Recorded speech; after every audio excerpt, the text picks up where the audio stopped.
Hi friends. நினைவெல்லாம் நித்யா 40 வருஷம் முன்னாடி வந்த படம் இளையராஜா மியூசிக். இன்னைக்கு தேதி வரையும் அந்த சாங்ஸ் நிற்கிது அப்படின்னா அதோட மியூசிக், அந்த மியூசிக்கில் இருக்கிற பியூரிட்டி, கம்போசிஷன். காமன் தோளில் சிறைவாசன், காலை எழுந்தால் பரிகாசம்.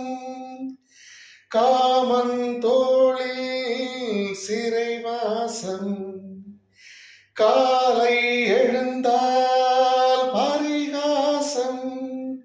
தடுவிடும் பொழுதிலே இடம் மாறும் இதயமே, இளமையின் மழையிலே பயிராகும் பருவமே. கைகள் இடைகளில் எழுகையில் இடைவெளி குறைகையில் எரியும் விளக்கு சிரித்து கண்கள் மூட பனிவிடும் மலர்வனம். உன் பார்வை ஒருவனம், பனிவிடும் மலர்வனம். உன் பார்வை ஒருவனம், இனிவரும் முனிவரும் தடுமாறும் தனிவரும். இனிவரும் முனிவரும் தடுமாறும் தனிவரும். அங்க நிற்கிறார் இளையராஜா.